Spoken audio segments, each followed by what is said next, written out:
the Truth in My Days podcast, where we defend the Word of God against the challenges of men. Hi, I'm Dana Torst, and welcome to another episode of the Truth in My Days radio program.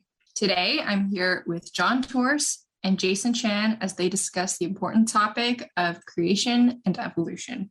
We are continuing from the previous episode. We hope you enjoy. And then they get more and more creative in their arguments. I don't know if you've heard of this one. And this one's a pretty arrogant one, if you ask me. It's the argument from unintelligent design. Yeah, I've heard that term being mentioned by atheists before. I didn't dig into what they meant by that, though. Maybe that there are some parts of bodies that are less efficient than they could be, maybe. Exactly. And you'll probably appreciate this as an engineer. Uh-huh. The argument from unintelligent design is the claim that there are many structures and features in animals and in humans that are clumsy and inefficient. Mm-hmm. And no intelligent designer would have designed such inefficient systems. They explain better by an appeal to a haphazard process such as evolution. Now, let's remember, we've already shown that evolution can't create anything, so even an inefficient design couldn't be created by evolution. But that's the argument. Okay. For example, Stephen Jay Gould. I don't remember if I've mentioned him before, but let's take a step back to the fossil record because this is kind of funny. Stephen Jay Gould, very, very popular evolutionist, probably in his day the top popularizer, the top who would write books for the general masses to understand and believe in evolution. And he was troubled by admitting that we don't have these transitional fossils in the fossil record. He admitted they're not there. So he had to come up with some kind of explanation, and he and his co-worker Niles Eldredge cooked up what they called the punctuated equilibrium model of evolution. And the way this goes is to say that, in fact, evolution is not a steady process as Darwin had imagined. Organisms stay in stasis, no change for a very, very long period of time. And then something happens, maybe some change in climate or change in environment that would make other features more desirable. And then you get these very short bursts where a lot of evolution happens. Yeah, and by short bursts, he means like hundreds of thousands or millions of years. Okay. But short bursts in your supposed 4.6 billion years. Sure. So it's kind of like a staircase with very long, wide steps, and then a very short step up to the next step, and then a long, level place, and then a little move up, and so on, called punctuated equilibrium. And he said that, see, you'd only find the transitional forms in these very short periods where evolution actually takes place, and your chances of just happening to dig right where that happened is low. That's why we don't have those transitional forms. Does that sound convincing? Do you see a problem with it? He doesn't have any evidence for this, just a convenient argument that he's making. Yeah, exactly. It doesn't have evidence to it. What it is really is essentially a fairy tale to explain why we don't have the evidence. And I came up with an analogy to this. Imagine if a bank is robbed, and the police call a press conference and say, we've arrested the robber. It's Jason Chan. And we know he did it. Okay? It's just a matter of time until we prove it. We have our CIS team in the bank, and they're going to dust every single spot in the bank. They're going to find Jason Chan's fingerprints in there. It's just a matter of time. So the reporters go home happy. They report this. And next month, he calls us another press conference to update people. He says, look, we know Jason Chan did it. Okay, we're still busy working. We're still dusting. We haven't finished yet. We're going to find his fingerprints. And he does that the next month. He does it every single month for a year. Like by the end of the year, everybody's sure. I mean, no, Jason Chan did it. We've heard that so often.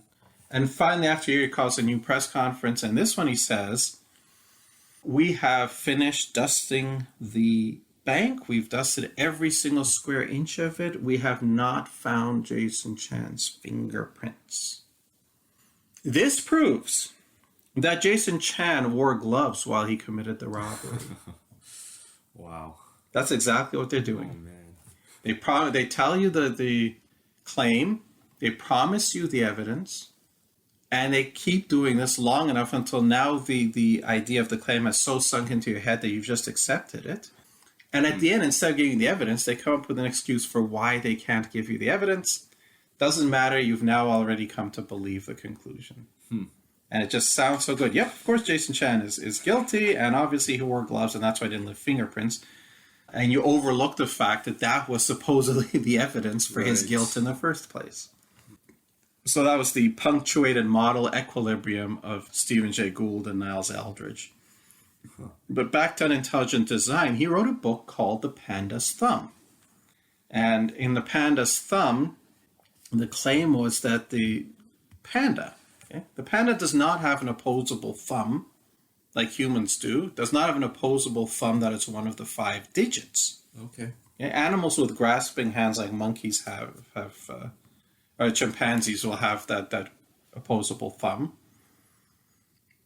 Instead, what they have, they have a modification of a wrist bone, and that helps to grasp the bamboo. So instead of having an opposable thumb, it has this little kind of protuberance, which serves as a thumb. The thumb was actually used just as a finger. And so natural selection operated on the wrist bone. But this, he says, is too inefficient to be the work of a wise creator. Instead of using an opposable thumb like chimpanzees, the poor panda stuck with this little protuberance, this little knob. Or the eye. They claim that the eye is unintelligently designed.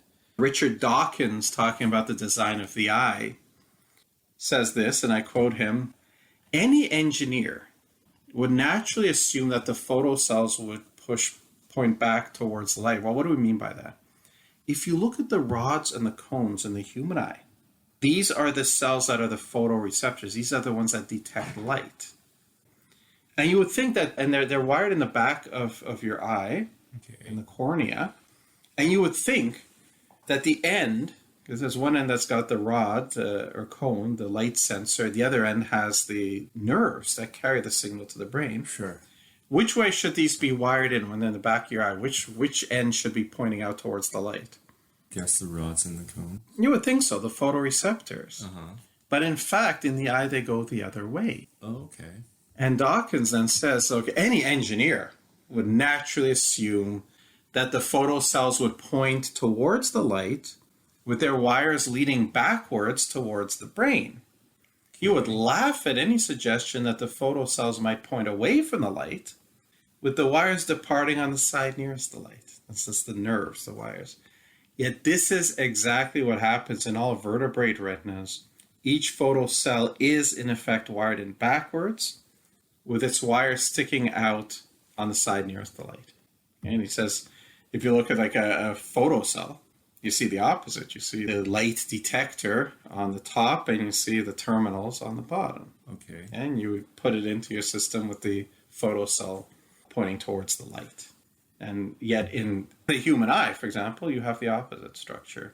You see that the rods and cones point towards the back, and out on the side that goes towards the light, you got the nerves. And they will say that this is very, very inefficient. Okay. So that's your argument from unintelligent design. Now, there's a couple of things we can say about the argument from unintelligent design. I'll start with this one first. Okay? You might have studied the history of technology. You know how steam engines came about, right? Steam engines were really the first example of using energy to do work other than just muscle power. Mm-hmm. Yeah, Before the Industrial Revolution. Yeah, the Industrial Revolution started with the invention of an efficient, workable steam engine. Okay. The early models weren't very efficient, and all they basically could do would be, and this is what they were invented for, would be to pump water out of mines. Okay. You're digging into the ground, and you go deep enough, water starts seeping in, and they needed a way to get it out. And Thomas Newcomen in 1712 came up with this steam engine. And what you have here is water in a container, and you boil the water, turns to steam, and the steam goes up in a cylinder, and there's a piston there, and it pushes the piston up. Yeah. Because steam is very high pressure. Yeah, exactly. It pushes it up, and Then you cool it down and turns back to water. That piston now falls. And as it moves, the arm moves down on this side, moves up on this side, you pull up some water. Okay. Very inefficient, because then you have to heat it up. Right. And you have to cool it down. You have to cool it down. Mm-hmm. The Scottish inventor James Watt in 1769 had this brilliant idea, and in retrospect it's obvious. Brilliant innovation is why heat and cool the same chamber over and over again. Why don't you do the heating in one chamber and keep the other one cool? Mm-hmm. That way your piston arm can move much more quickly. And suddenly it could have a lot more applications than simply pumping water out of mines. It could now work factories. It's much more efficient. So if we compare side by side the new Cummins steam engine and the James Watt steam engine, which one is more efficient? I would guess the James Watt's. Obviously, that's much more efficient. That's why you could actually get an industrial revolution. Mm-hmm. So new Cummins is much less efficient. Does that mean it was not intelligently designed? No, it was the first of its kind. Yeah, what do we say? Well, since it's not very efficient, therefore it must have come about much more easy to see coming about by a haphazard process where like bricks fell down and pieces of metal just happened to assemble itself into the shape. That sounds pretty ridiculous. Yeah, it is ridiculous. If something has functionality and a structure and to it, and it has design, you see design, it does things, then it needs a designer. And the fact that another designer might do something more efficiently does not mean it's not designed. Okay? Look at these two pictures here of a man, and one is a nice painted correct picture, and the other is a little stick drawing with a round face and a little smile and two eyes. Obviously there's much more design in the painting. But would anybody in his right mind say that the little fellow on the other side, the little stick man, that was not then done by an intelligent design? No. Yeah. The second thing to know, sometimes inefficient designs are on purpose. They serve a bigger purpose. Okay? If you look at the keys, you could say on a typewriter. Nowadays, a lot of people don't even know what a typewriter is. I've never seen one, but they know what a keyboard is. And the keyboard, if you look at the order of letters, it's what we call the QWERTY keyboard, because up at the top they have Q, W, E, R, T, Y. It's not in alphabetical order. When you learn to type, you have to learn this different order. So it's not your alphabetical order. Yeah. And you wonder, like, why are these letters in these places? Shouldn't you have the letters that are most used in the English language? Shouldn't they be right where your index fingers are? But they're not. Okay? They're way off, some of them in the corner. The letter O, very commonly used, it's up there in the corner, and you have to use your third finger on your right hand to hit it. You have to move it up. Why? And you think, couldn't they have made that more efficient? But there was a reason. In the old typewriters, when you pushed a button, you have this little metal rod with the embossed letter on it. Right. Would move forward and hit an ink ribbon, which had the paper behind it, and that would print the letter onto the paper. And they found that when your typing speed reached a certain level, you'd have problems, because you push a key and this arm goes there, and you push the next key and the next arm goes there, and they hit each other coming back. And they hit the third one. And they end up all jamming up. So if you made it too efficient, it would become not efficient. Thank you, everyone, for listening today. Unfortunately, we have run out of time, but please join us for the next part tomorrow. Same time and same place. If you enjoy our content and think this is important material, the best compliment you can pay is by sharing this with your friends and family. This helps us out a lot.